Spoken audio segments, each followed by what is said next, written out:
You're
now tuning into Pimp Dinnersations, where you're going to hear real stories from real people about their career experiences in corporate America.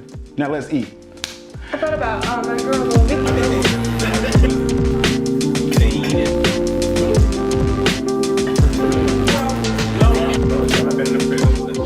In this segment of Pimp Dinnersations is the introduction. So we're going to start with you.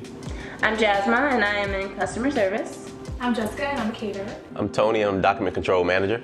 I'm Brian, I work in TV music clinics. And now for the next segment of Pimp Dinnersations is the dialogue.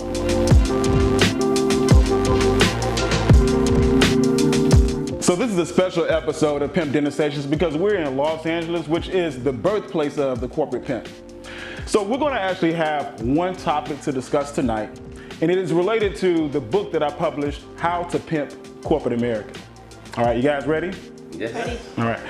What does pimping corporate America mean to you? Pimping corporate America to me, I feel like it means to take advantage of all aspects of your career and your opportunity that's presented to you. So, I mean, like for me, I'm a document control manager. And in that, I say, okay, well, where I'm a pimp corporate America is, I wanted to work as more than just a job, but far as my benefits, you know, I'm off every Friday, you know, so, and I get paid every Friday. So I feel like, you know, that's one aspect, I think, of pimping corporate America, but I think there's so many ways of pimping corporate America. I think pimping corporate America is playing the game that's playing you. Pretty much defying adversity. As a black woman, you know, in this country, they don't want you to succeed. They don't want you to win. But we winning, baby, okay? Because I'm smarter than the institution. You know what I'm saying? I'm pimping the institution. Corporate is the institution, you know, that we live in, that is, you know, setting these norms and ideologies and standards that we should fit in. But, you know what I'm saying? Like, I'm rewriting my own script, pretty much. Right. So I'm pimping corporate America. Yeah. And I think that's just a positive way. It's really a positive statement, to be honest. Yeah. That kind of, you know, identifies with our culture. Yeah. You would think and you would associate it being derogatory. But in fact, it's pretty much insinuating like empowerment in a statement. So I really like your perspective because I think a lot of people really need to understand, first of all, that no matter what race you are, you can be successful in corporate America. I mean, I'm a prime example of that. Before the age of 27, I was already making 6 figures and was able to work from home. But I feel like what's changing now, which is really, really good, is that especially like in the IT sector and also in marketing and other, you know, business roles, is that a lot of blacks are given opportunities to really succeed now. Like, you know, Black Girl Magic, you know, with black women in the workplace. I mean, I see all the time on LinkedIn how blacks are really taking charge. So I like what you had said too, because I think that's also a part of it too, that there could be some institutions that's really trying to just dismantle people that are of race or color, because it's not just blacks, right? It's Mexicans, it goes further, you know. But at the same time, I think things are starting to change for the better, you know. So I like what you said about that, but I do think that, you know, things will get better over time. It's just it's a generational thing. Well, I think, well, for me, pimping corporate America or pimping anything is really just taking control of the resources that you have available to you and using them best to your advantage in whatever level or position you are in your business or career, whether that be your network or your net worth, and knowing how to use it best for you. So if you have someone working in a position higher than you, but they know the ropes on everything that you're trying to do, you need to get close to that person. You need to make a relationship with that person. Keep it business and keep it, professional, but get closer to them, learn from them, ask them for questions, ask them for advice. Take advantage of the position you're in. If you know someone that can help you, take advantage of that. Right. That's what pimping is. Yeah. You know what I'm saying?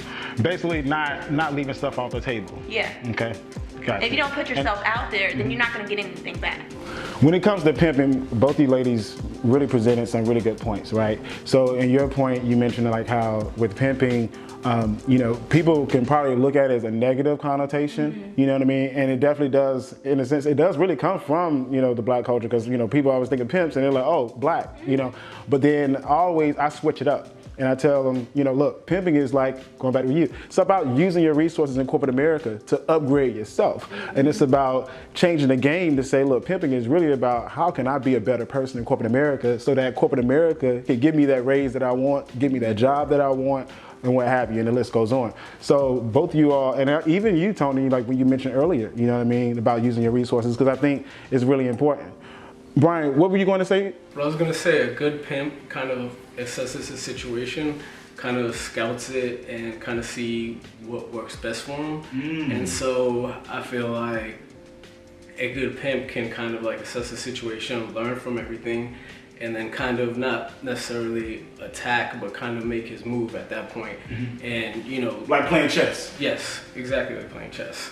I'm so glad you mentioned about strategy, because it's important for you to really know what your next move is. Like, what is your plan? You have to have some type of plan to move forward, especially if you're trying to advance yourself with your career. Okay, so back to what Brian said actually about strategy. I think strategy is important because, for me, pimping can mean so many different things. There's a situation with a job I had before where I had a coworker who was kind of a bully in the office.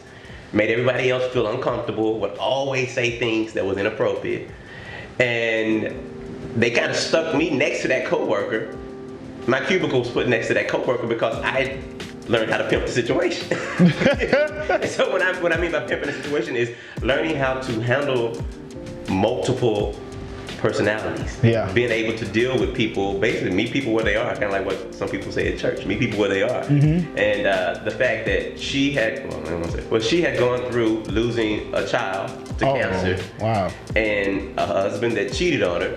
And a lot of people didn't know that. And a lot of people didn't know how to relate to that or how to respond to that. So I feel like for me, just learning how to adapt and listen can also be considered a way of pimping corporate America. So for some people, they left the jobs. There were some people that quit because of her. There were some people that would say, I can't work with her. So I say, pimping corporate America is learning how to adapt. Yeah, and be a chameleon. And strategize. Yeah. And say, well, you know what? This lady just really needs somebody to kind of bounce off on, because she obviously doesn't have that at home.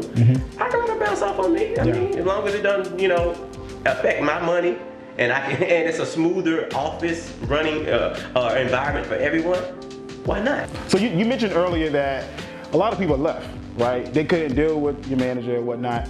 And I feel like that's a win-win for you to just stick it out and to adapt and to be like that, be that person that listened to whatever, her problems were. A lot of people, they just feel like, I'm just gonna give up because I can't relate to this person. But if you just go meet them at their level, meet them where they at, that's pimping corporate America. That's a skill set. You know what I mean? The people above me, management on the owners, were looking at other candidates for this role. I pitched to them what I could do to benefit the business.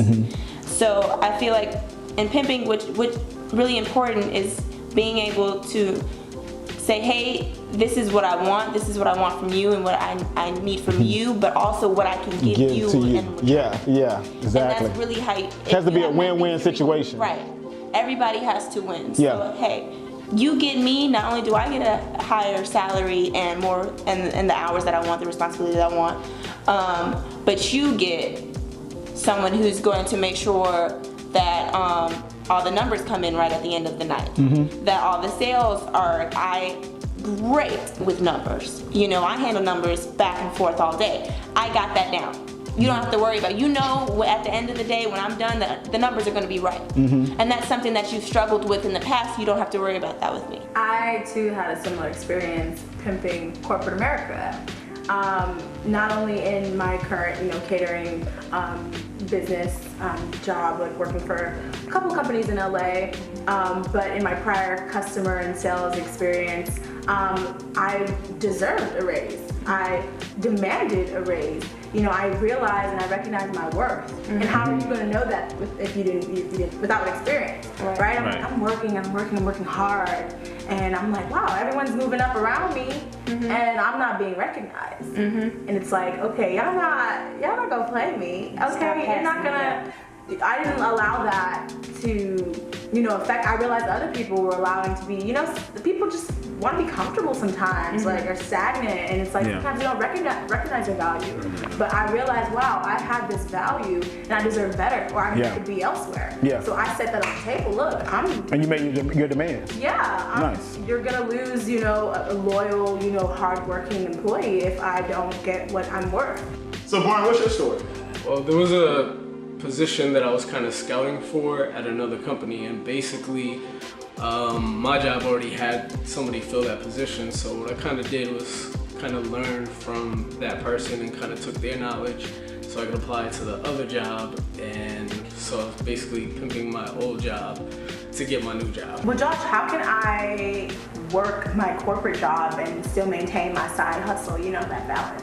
That's a really good question, because I think a lot of people honestly are, they have gifts and they have talents and they have passion of what they really want to do, but then maybe they also are passionate about their corporate career, but then they want to be able to balance both.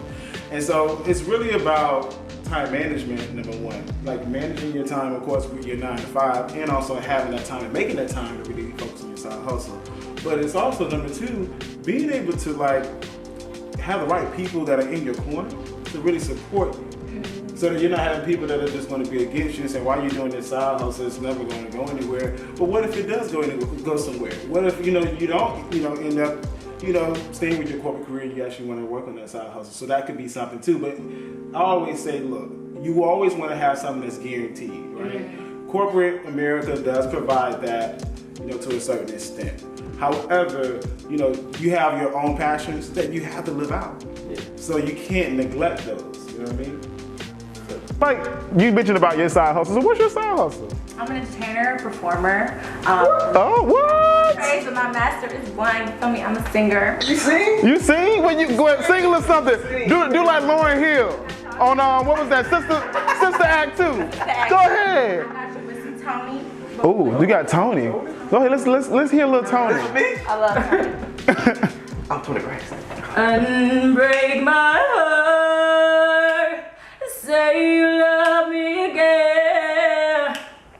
Undo this hurt that you caused when you walked out that door, walked out of my life. Uncry these tears, cried so many nights.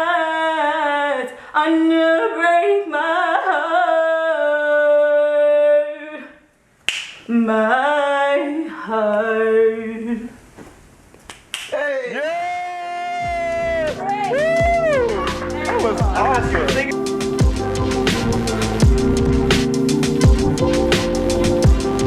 That's a wrap for Pimp Dinnersations here in Los Angeles, California, the birthplace of the corporate pimp. Make sure you stay tuned for more Pimped Out episodes. Cheers to pimping forever. Hey!